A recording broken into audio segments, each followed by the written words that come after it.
My guest today is Jim Blair. Jim is a Social Security expert who spent 35 years of his career with the Social Security Administration, where he served in a variety of roles, including as one of the district managers, advising on benefits and claims. Since retiring from the administration, he is now a Social Security consultant and a certified instructor for the National Social Security Advisor Program, a certification program for consultants in the field that he co-created and developed. Jim, thanks so much for joining us today to share insights and tips all about Social Security. I'm real happy to be here. Like to talk about Social Security. It's what I know, so just glad as can be. Great. I understand you spent the majority of your career with the Social Security Administration, as I mentioned a moment ago. What was your professional background there, and what did you do for the administration? I did a number of jobs. Started off as a service representative. When you're able to walk in the Social Security office, that's a smiling face you see in the front door. But they help folks mainly who've already started receiving their Social Security benefits. But I did take claims for retirement, survivors, disability, and health insurance. Did that for about 10 years, moved into the management end of it, and did a few jobs there. But I did spend the last 9 years as a district manager of the Piqua, Ohio office. Nobody ever knows where Piqua, Ohio is. It's about 30 miles north of Dayton. But I guess the main point with that being Social Security is a pretty accessible government agency. And if you need to see someone at the Social Security office, there's an office fairly close to where you're at. Now, depending, maybe if you're in Wyoming or a state like that, it may not be real close, but it's still not too far. Whenever they become open to the public again, then if you need to go in, they're there. So that it's a good agency to have to deal with. Great. And you sounds like you co-created this National Social Security Advisor Program. Tell us a little bit about what that is and what the certification is about. Yeah, the National Social Security Advisor Certificate Program is a program my partner, Mark Heiner, and I started. And after a day of training where we teach financial advisors, CPAs, insurance agents about Social Security, and we cover all sorts of topics: retirement, spousal benefits, survivor benefits, something called the annual earnings test. So all sorts of topics of concern to people in the general public, we cover with them.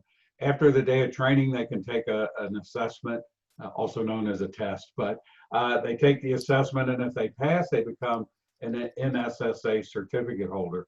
And basically that just tells the general public that individual has more knowledge than the average advisor about Social Security.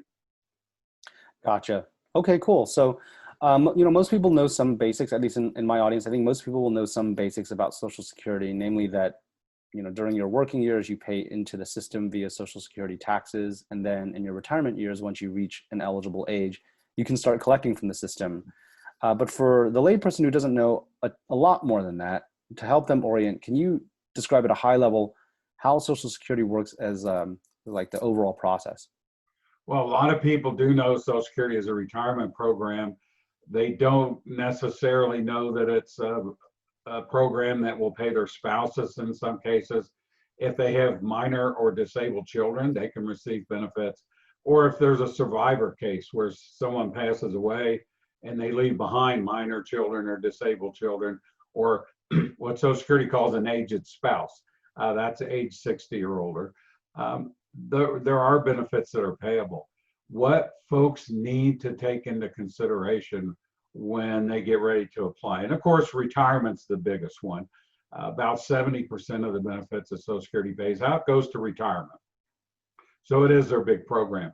And what you need to remember, just because you're age 62 and you can file for benefits, doesn't necessarily mean you should. If you file at 62, you're going to see a reduction in those benefits. And depending on your full retirement age, and that's right now a moving target, it's somewhere between 66 and age 67. But the reduction at 62 can be somewhere between 25 and 30%. That is a permanent reduction. A lot of folks think, well, I'll take my benefit at 62, sure, it's going to be reduced, but when I reach my full retirement age, it'll be increased. And that's not the way that it works. You take that reduction, you see that reduction for the rest of your life. because Social Security is a lifetime benefit. But in many cases, it's a joint lifetime benefit. If your spouse is going to step into your shoes when you pass away, then you taking a benefit at age 62 not only reduces your benefit, it reduces the survivor benefit. And that was I think one of the hardest things that I had to deal with when I was taking claims from people.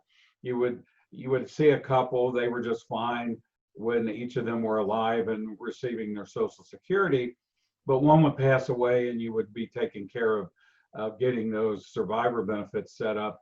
And you would tell them how much their benefit's going to be, and they would tell you, that's not enough. I need more money than that. And that's not the time to be looking at that because then it's too late. It's based off of what you do. And when you pass away and your survivors take over, you take it at 62, you'll see that reduction. On the other hand, I think most people know if you wait till age 70, you see some kind of increase. That increase also follows to the survivor.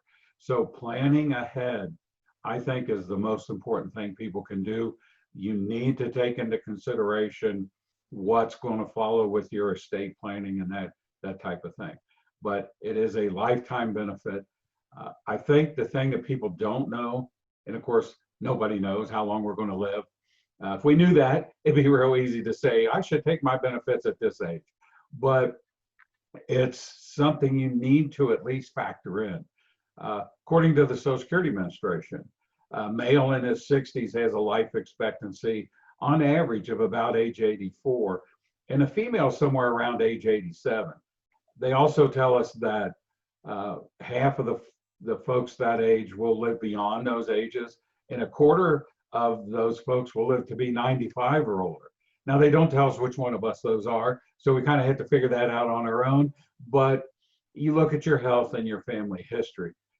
I tell people all the time, I'd rather plan for my money to last until I'm 90 or 95, even if I pass away at age 75, than to think, well, I'm going to pass away at 75, plan my money in retirement around that, and now I'm in my 80s. What do I do? So it's important that people plan ahead and to maximize their Social Security benefit.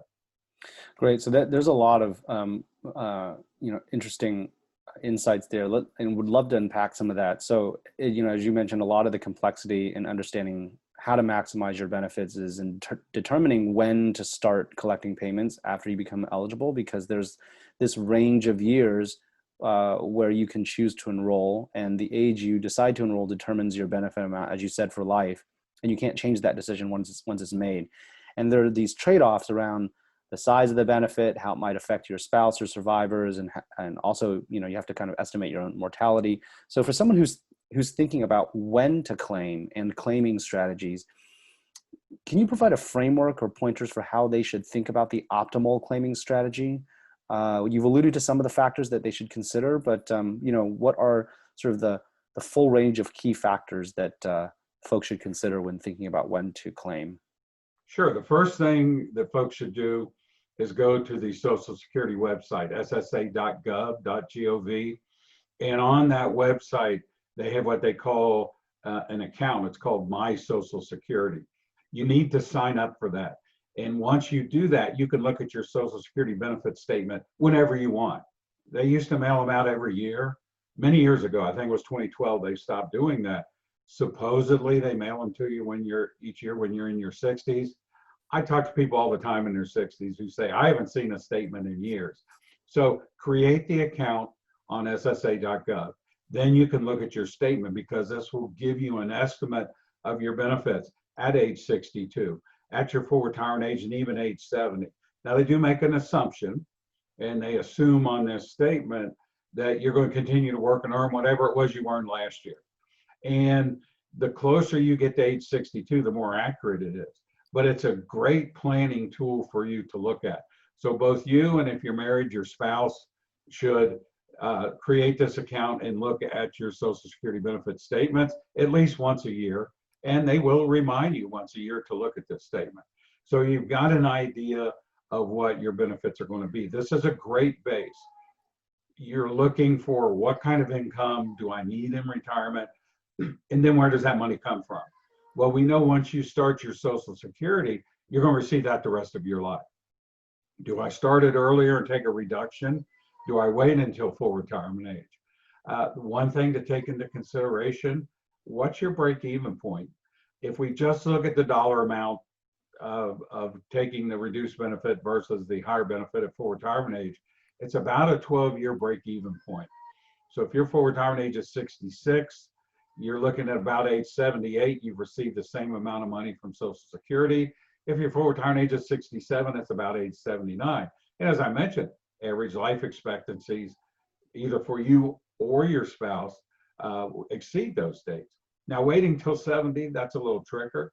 Obviously, that gets you the most amount of money that you can get, but that doesn't necessarily maximize your benefit for your particular situation. We call it situational Social Security because everybody's different. How old are you versus how old is your spouse? What is your work history versus your spouse's work history? So are you going to receive retirement? Is your spouse going to receive retirement? Or maybe a spousal benefit from you, or it could be a combination of the two. Is it going to be there's a big difference in your age, or are you close in age? There's a lot of software packages out there that will allow you to put in your information and it'll give you the different scenarios that you have. But when I talk to people, we look at those things. What's your age? What's your spouse's age? If you're lucky enough to be born by January 1st of 1954 or earlier, yes, that makes you a little older, but it gives you an opportunity to file for what we call a restricted application. You could wait till age 70 to take your own, but in the meantime, draw off of your spouse. So we would want to take that into consideration. Do you have any children that are eligible? Sometimes people file earlier than they were going to because they have a child who could also draw. Or it could be a minor child or a disabled child. So we're looking at all those different factors when we're trying to help people decide when do you maximize your benefit. So would love to jump into this a little bit more. First, I would love to just clarify for folks who are listening. You mentioned this concept of a break-even point, and I think I know what you mean by that, but could you help explain that in a little bit more detail for how folks should be evaluating that? What exactly do you mean by break-even point? Well, what you're looking at is the amount of money you've received from Social Security. If you take your benefit at 62, then you're seeing a reduction somewhere between 25 and 30%. But you're also getting benefits somewhere between 4 and 5 years earlier, depending on your full retirement age.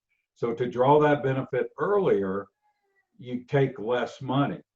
But by age 78, the total amount of money you receive from Social Security is going to equal out. So that money that you gained by filing 4 years earlier, you catch up at about age 78 to 79. And then if you took your benefit at age 62, you're getting less money than you would have had you waited. So we look at the overall amount. Got it. So really what this is about is maximizing the number of Social Security benefit dollars that you get over your lifetime. And then the earlier you claim, you get lower payments, but you collect them for longer. The later you claim, you get higher payments, but you collect them for shorter. And so the break-even point, it sounds like, is the point where claiming early versus claiming late or claiming at full retirement age, those things equal out where you're indifferent between the two because it's the same amount of money. Is that correct? That's correct. And go ahead. Gotcha. Okay, so claiming the moment you're eligible versus waiting all the way to 70, can you maybe help us understand what is the type of profile of a claimant who would be best suited to claim immediately once they're eligible at 62? And what are the markers of the profile of a person for whom it makes total sense to wait even all the way to age 70, so folks can get a sense of the ends of the spectrum? Well, the difference between, first of all, at 62 and 70, it's a 75% difference in your monthly benefit amount. So if you wait till age 70, you're receiving 75% more each month in monthly benefits. Of course, that's the good news. What's the bad news? You're waiting 8 years to collect it. So, that's a trade-off. Who should file at 62? there's what we call the annual earnings test that applies to people who are under their full retirement age, who want to take their Social Security benefit, but also want to work. So if you have wages, you work for someone, you get paid a wage, or you're self-employed, it would be your net self-employment. If you have that type of earned income between 62 and your full retirement age, if you go over a certain amount, Social Security is going to start withholding some of your benefits.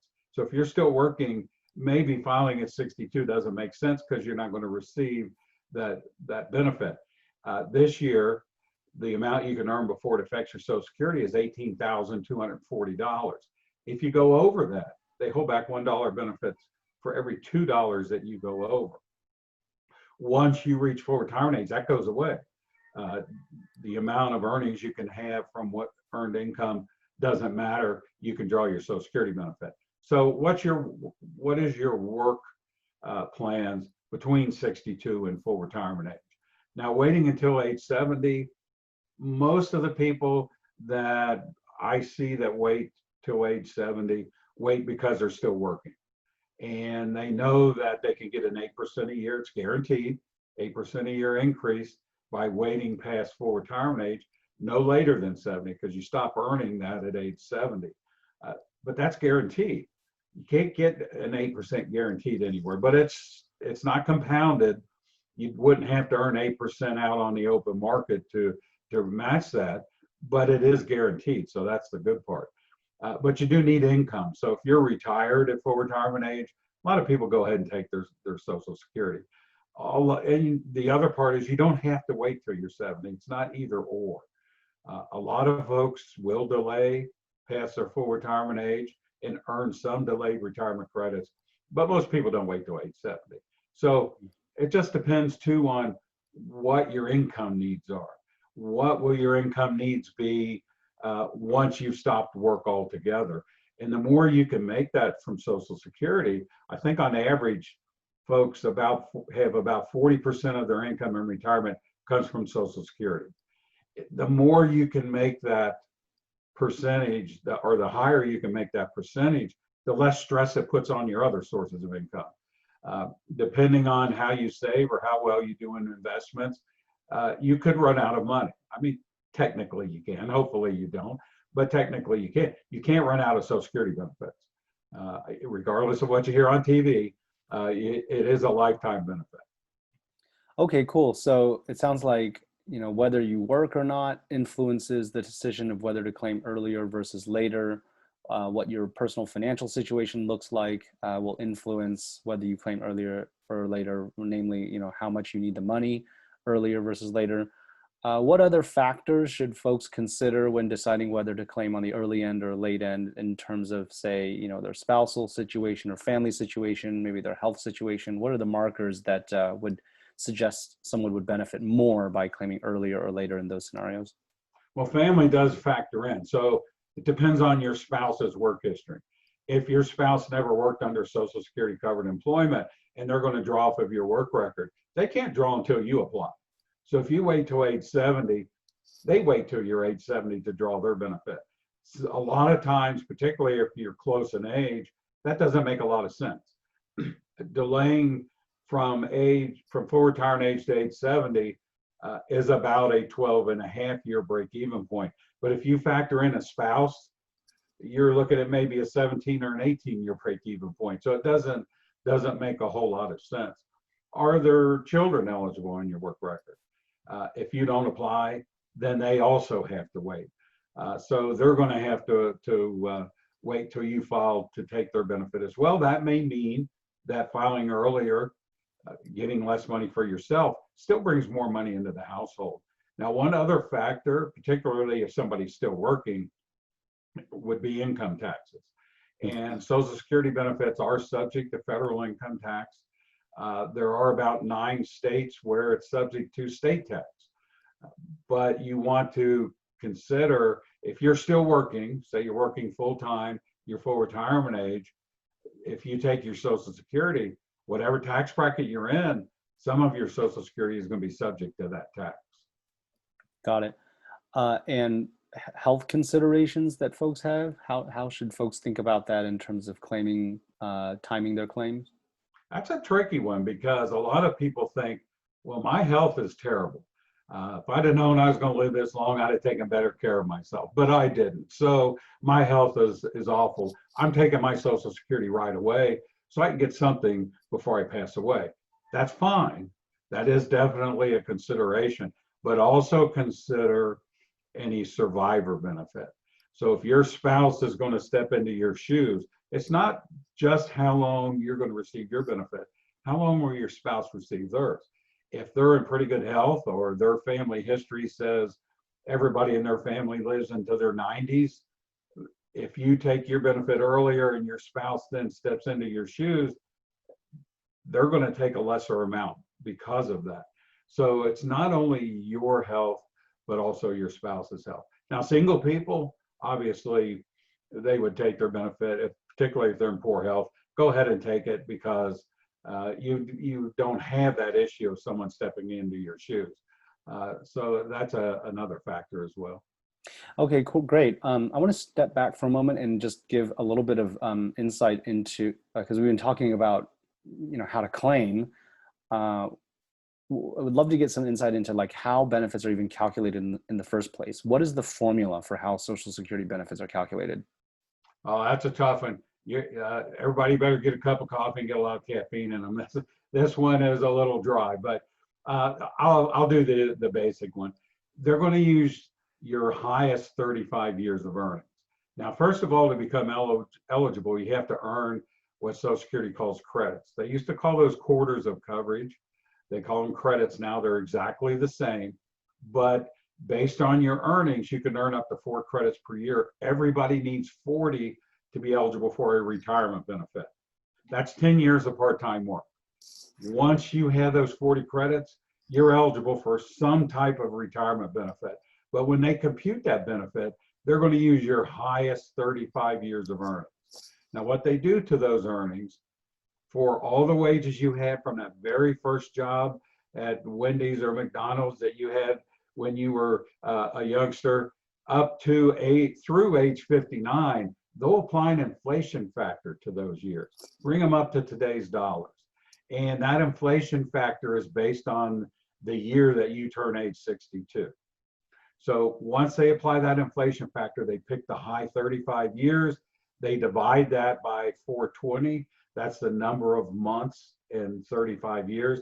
And that gives Social Security what they call your average monthly wage. It's after it's been adjusted for inflation.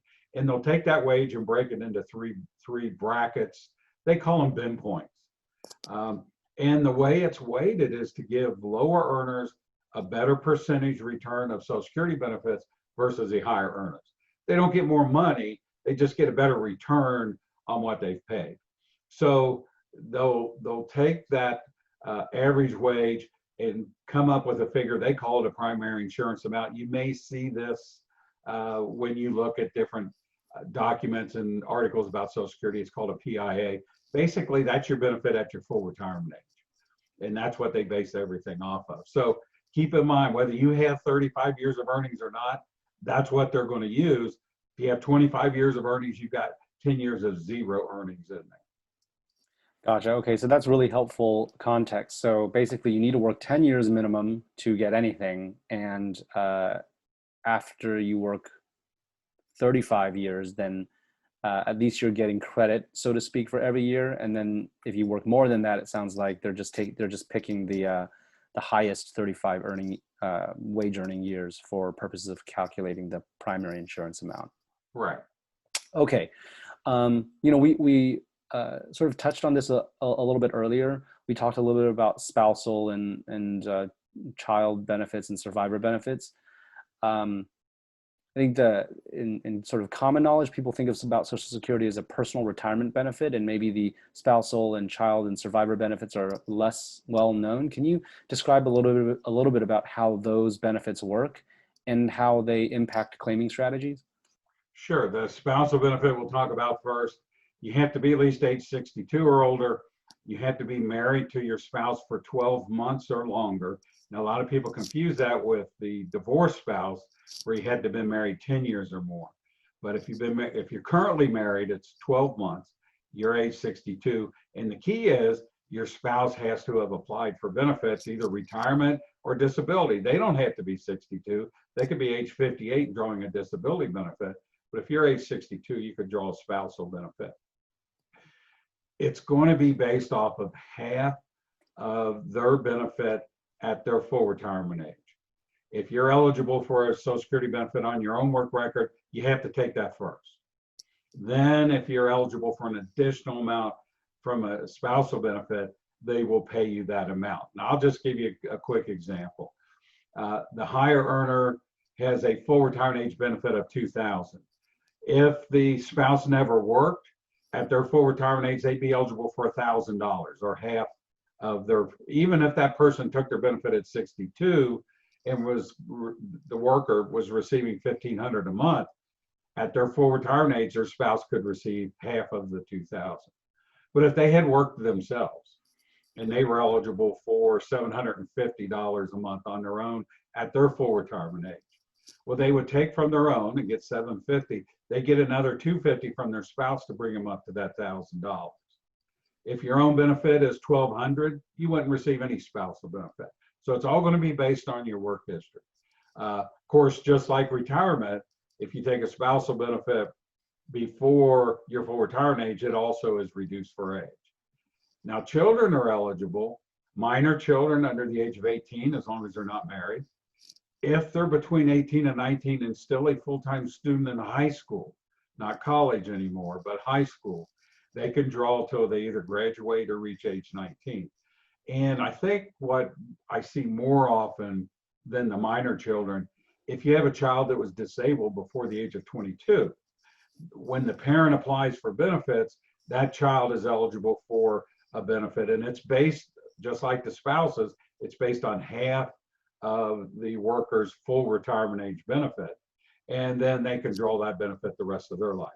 Good thing about for the children, or anybody on disability, really, once you've been drawing these benefits for 2 years or more, you're eligible for Medicare. You don't have to wait until age 65.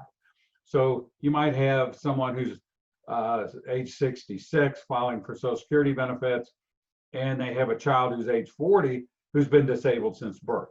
That child can now draw off of the parent's work record, and 2 years later, they'll be eligible for Medicare. Is there a disability test that, like, how does the administration evaluate whether you're disabled or not? What is a definition? Social Security has a term called substantial gainful activity. They abbreviate that SGA. What that means is if you can't work and earn, this year it's $1,260 a month or more, then you can meet the definition of not meeting SGA and be eligible for a benefit.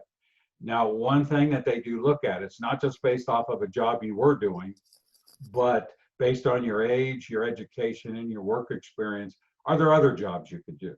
And if they determine that there are no jobs you could do and earn $1,260 a month or more, then you can be found to be disabled and draw Social Security disability. If you don't have enough work and your income's limited, they also have what they call Supplemental Security Income, SSI. The disability requirements are the same for both. It just doesn't have a work requirement to it. Is there a medical definition? Because how do they know it's just because, I don't know, like you don't want to work, or you don't have good work skills, or whatever the case may be? Like, is there a medical doctor that has to sort of sign off on it? Well, it is based on medical. It could either be physical or mental impairments. So it is based on those types of impairments. It's not just because you don't want to work, or for whatever reason you don't do a good job. It's based on physical or mental impairments. There's all kinds of impairments out there, but they're also going to base it on your age, education, and work experience. So you can't say there's a specific condition that someone would automatically draw the disability. They're going to look at their overall situation. It is reviewed. Now, when someone files for disability, they do that with the local Social Security office. They don't make the decision. each state works with the Social Security Administration. So, for instance, in Ohio, this you file for Social Security or disability at the Social Security office, but the state of Ohio makes the decision. Or if you're in California, the state of California. And they have doctors that review it, but they're not all doctors. They'll contact your medical sources, your doctors, your hospitals, your clinics, and get your medical information, make a decision. Then it's reviewed by a doctor. If you're found to be disabled, you receive benefits. If not, you receive that letter that says your claim's denied, and of course, then you are off to the races with your appeals. Got it. Okay, cool. So when it comes to spousal benefits, you were describing a moment ago, I just wanted to clarify a couple of things. It sounds like the spouse who is claiming off of the person who is claiming off of their spouse's work record, they'll have to file for their own Social Security first, and then they'll get the higher, it sounds like they'll get the higher of the benefit for their own work record or the 50% of their spouse's record. Have I got that right? Right. Okay. And a common misconception is, well, I'll take my own at 62 and I'll get half of my spouse's when I'm full retirement age. And it doesn't work that way. You can, when you file on your own, first of all, if you're eligible on your spouse, you have to go ahead and take it. Social Security has a term called deemed filing. What that means is when you file an application for benefits, you're filing for all the benefits you're eligible for. Doesn't apply to survivor benefits, but it certainly does to spousal benefits. Did you say earlier that the spouse has to be full retirement age, or the person who is getting half of their spouse's benefit has to be full retirement age, or the person who is filing based on their own record has to be full retirement age? I didn't quite catch that part. No, to get the full amount, you have to be full retirement age. So a spouse would get say the non-worker would get 50% of their spouse's benefit at the non-worker's full retirement age. But if they filed 62, it's reduced about 30%. Oh, I see. So then that means, it sounds like the implication then is that if the worker files, like let's say the worker files at 62, the second they become eligible, and the spouse also does the same, you're taking a double hit then, right? Because the worker is getting a 25% reduction and the non-worker spouse is getting a 20% reduction off of already a lower amount. Right. That couple you talked about, if they waited till their full retirement age, let's just say he'd get 2,000, she'd get 1,000. If they both file right at age 62, he gets 1,500, she would get 700. So they would each see a reduction for age. Right. Okay, that's really important to know about in terms of deciding, when to claim. And it sounds like the spousal benefit does not require the working spouse in this example to be deceased. They can actually be both claiming simultaneously and alive and well, correct? Oh, absolutely right. This can be a life case. So the worker is still alive, they apply for benefits, their spouse may be eligible on their work record. So let's say the working spouse, waits till full retirement age, or even waits past to age 70, so they get a full or more than full benefit, and the non-working spouse also waits till full retirement age, so they get their full 50%. What happens when the working spouse passes away? When the working spouse passes away, the benefit that they were receiving is now received by the surviving spouse. Got it. So it converts into the higher of the two. Correct. You get the higher of the two. Got it. Right. And one of the big differences with spousal benefits, if the worker takes benefits earlier or even waits till age 70, that doesn't affect the calculation of the spousal benefit, but it will affect the calculation of the survivor benefit. Can you say more about that? Yeah. We have our couple you were talking about.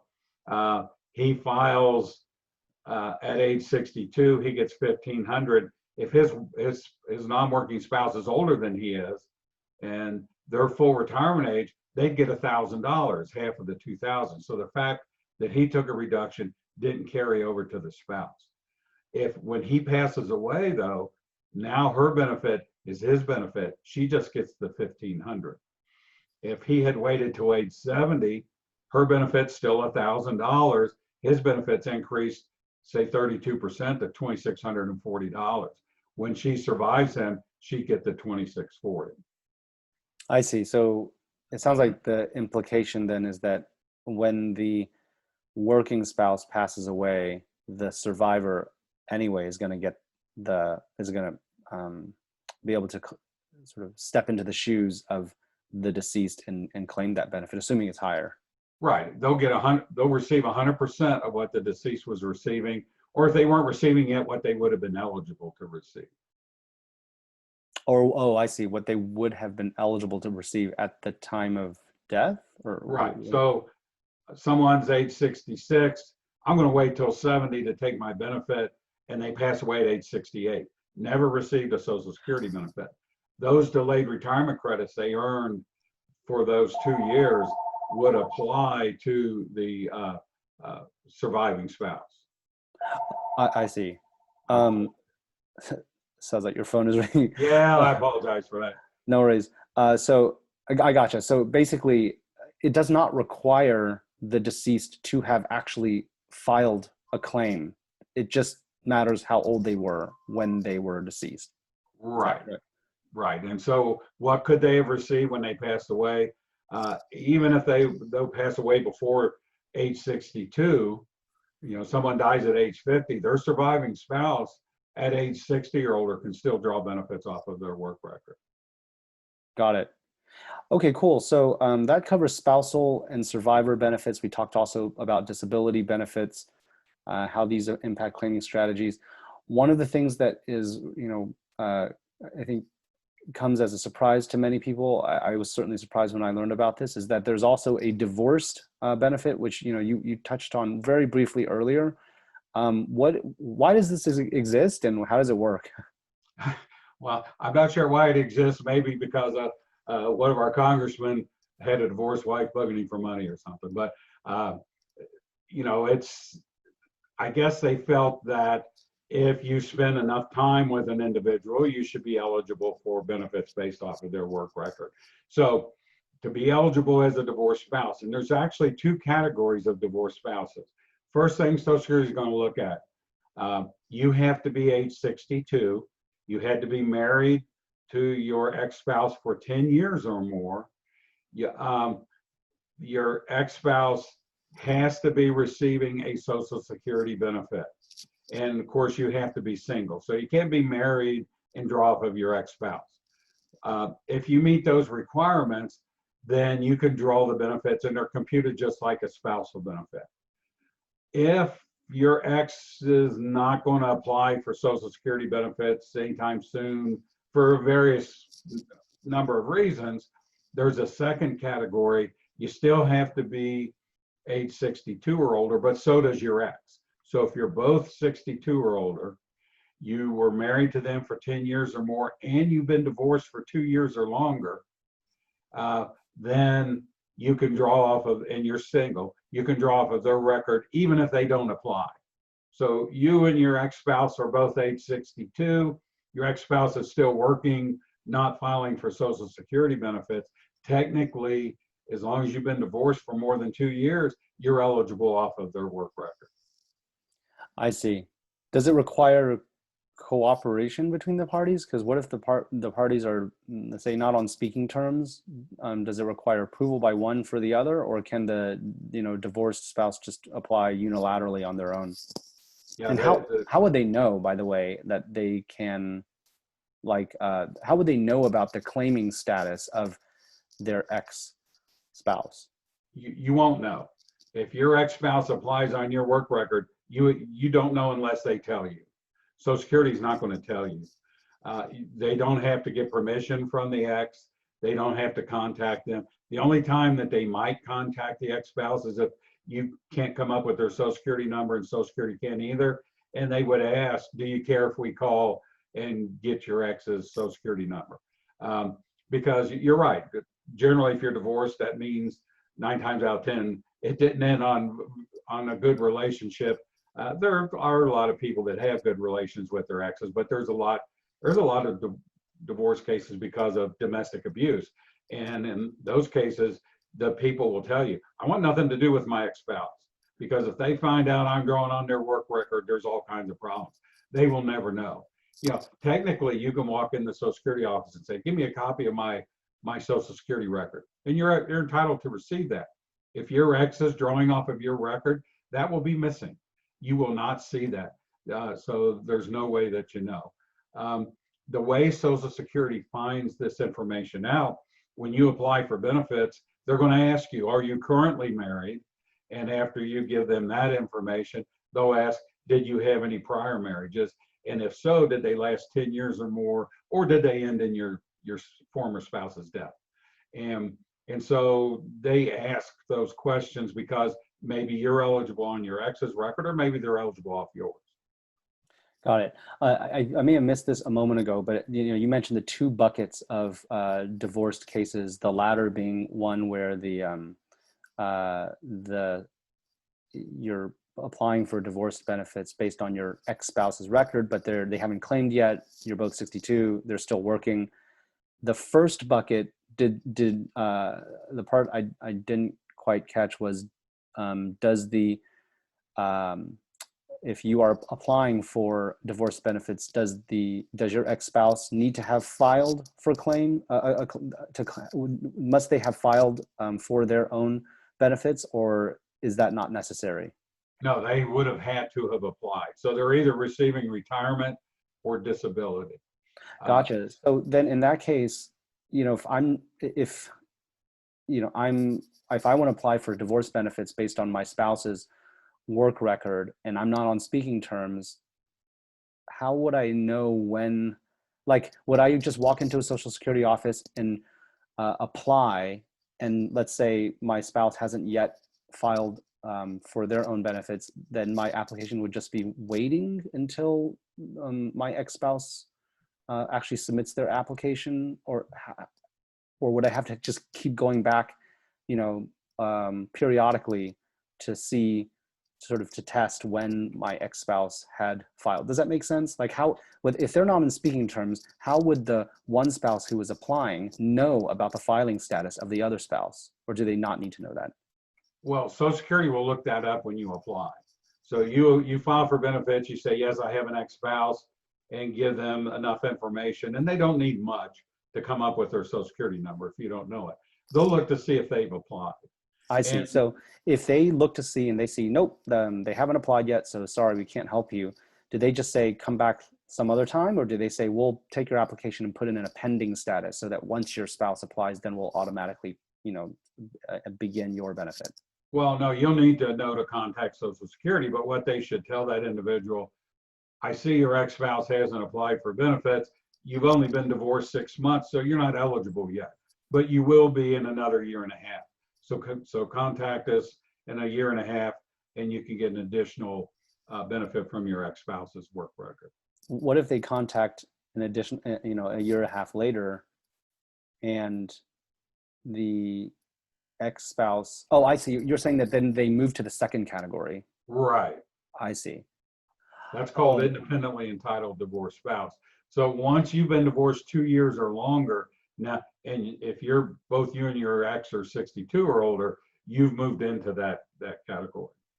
What if not one of you is not 62, but you have been divorced for more than 2 years? You have to wait till they reach age 62. Okay, so then my question is then that, do you just have to keep trying, say, every year, or does Social Security take your application the very first time and then just put it on hold until the moment they see your spouse claim, and then yours will automatically trigger as well? Does that make sense? Yeah, you're going to have to contact Social Security. They're not going to contact you. If somebody applied, so if your ex walked in and applied, and now you're eligible on your work record, in that case, they would contact you. But if the spouse reaches 62, they're still working, they're not going to file for benefits, then it's up to you to know to apply for those benefits. Wow. Okay. Gotcha. You mentioned a moment ago, there are situations where benefits are taxed. Can you talk a bit about what are the situations where Social Security benefits are taxed and how much are they taxed? Sure, it's based off of whatever your tax rate is, but basically what they'll look at uh, is your AGI without the Social Security benefit added in. So it's all of your income and then half of your Social Security benefit. Social Security calls this provisional income. And if as a single person this exceeds 25,000, or a married couple it exceeds 32,000, then half of your Social Security benefit is subject to federal income tax. So they'll take half of your benefit, add that in as ordinary income, and whatever tax bracket you're in, that's how much tax you pay on it. If your income as a single person is over 34,000, or your provisional income as a married couple is 44,000 or more, then 85% of your Social Security is subject to tax. Or as the Social Security Administration says, only 85% is subject to tax. So you get a little bit of a break. Not 100% of it is counted, but 85% is subject to tax. And it's all based on your tax bracket as to how much tax you pay. What I generally will tell people to do, if you use a CPA, get them to do it. If you do your own taxes, then just run a little scenario through your tax software, and the software will figure all this out for you. So you just put all your income and what your Social Security is anticipated to be, and it'll tell you right away how much of a tax liability you have on that. They don't automatically withhold from your Social Security for taxes. The only thing they automatically withhold for would be a Medicare premium, but you can ask them to do that, and they do have voluntary withholding for taxes. You just have to figure out how much you want them to withhold. Gotcha. And it sounded like earlier you said that 9 states will also additionally tax. So if your benefits are subject to tax, then and you live in one of those 9 states, then you're paying both federal and state income tax. Is that correct? That's correct. Got it. And shame on those states, I'll just say that. As we talked a little bit about earlier, not everyone will retire at 62 or 65 or even 70. So how does continuing to work impact your Social Security benefits? It's going to potentially increase the amount you're going to receive if what you earn, say in this year, exceeds the lowest year of those 35 years of earnings used to compute your benefit. They'll drop the low year and add in the high year. It, particularly for high earners, it doesn't make that much of a difference. I did an example for someone, for an individual who had maximum earnings their whole working career. What that means is they earned enough money that they stopped paying Social Security tax. This year, that amounts to $137,700. If you earn $200,000, you pay the Social Security tax on $137,700. So we figured out for someone turning full retirement age, who's had the maximum earnings every year, versus what would their income be versus if they worked another 4 years to increase their benefit. And with the inflation, it wasn't much of a change. We saw about a $21 a month increase. You're paying Social Security tax on $137,700 for 4 years and getting an extra $21 a month. So 1 year doesn't make that much of a difference. However, if you're working and drawing your Social Security benefits, it can increase your monthly benefit amount, particularly if you're one of those folks that didn't have the 35 years, because you're replacing a 0 year. So just because you take your Social Security benefit doesn't mean if I continue to work, I'm locked into that number. It would never go down, but it could go up.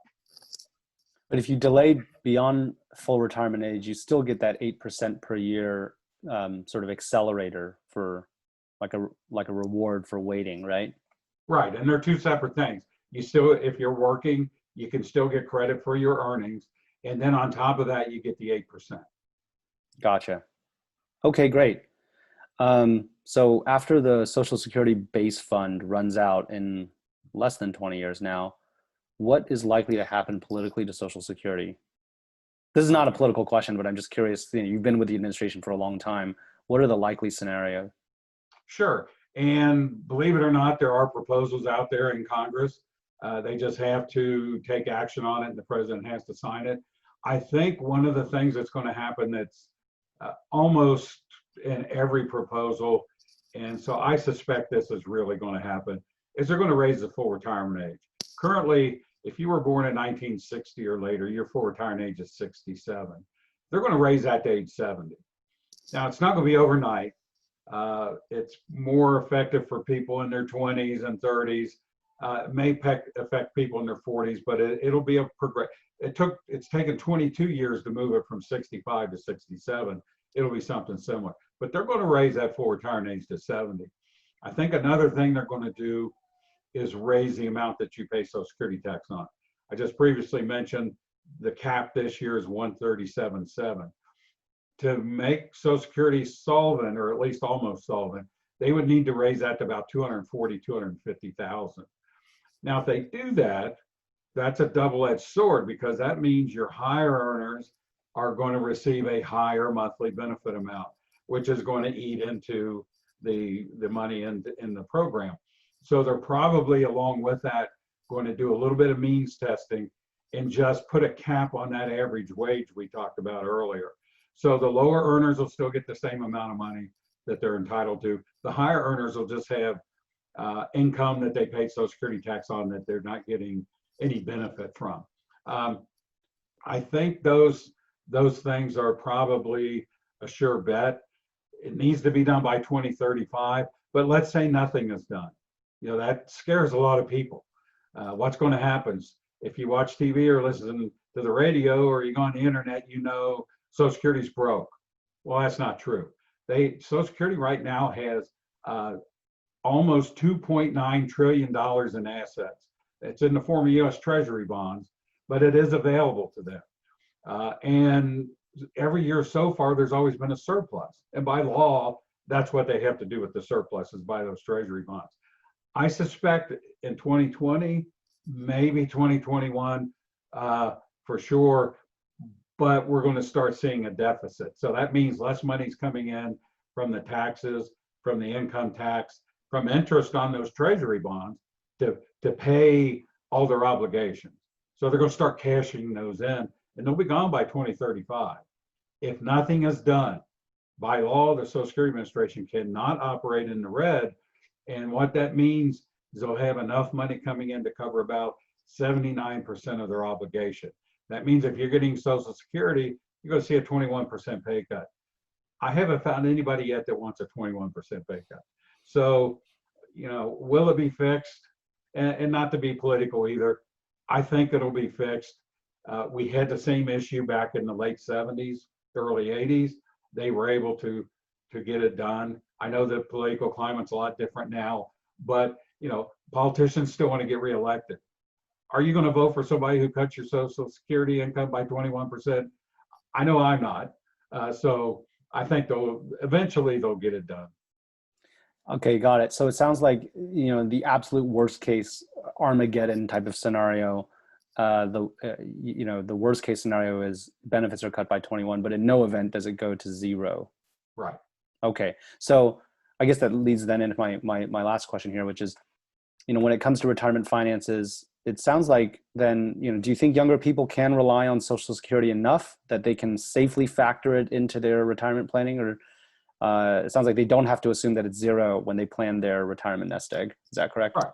Yeah, I believe that the younger folks, it'll be there for them. We had the same conversation back when I was a younger folk, and back in the 70s. Social Security is going bankrupt. It's not going to be there. It's not going to pay anybody. It's still there. It's still operating. So they will make the changes. You can factor it in. Now, one thing that if you don't factor it in and you go ahead and plan for your retirement, that's great, because then Social Security will be icing on the cake. But I think you can still factor it in there. I know most young folks don't think it will be. The important thing is then that they plan for their retirement. They need to anyway. Those defined benefit plans are pretty much a thing of the past. So you have to plan for your own retirement income now. But I think it'll be there. Okay, great. Well, Jim, this has been really insightful and helpful. I really appreciated the time to chat with you. Where can listeners find out more about you and your work and services? Well, our name of our company is Premier Social Security Consulting. We have a website. It is mypremierplan.com. If you want to look at that, they can also email me if they want to. It's jblair, BLAIR, at mypremierplan.com. Happy to answer any questions. And you do consulting for individuals on claiming strategies, or what is the nature of the consulting that you do? Yes, we meet with individuals or couples. Thanks to the current environment, it's all done by phone.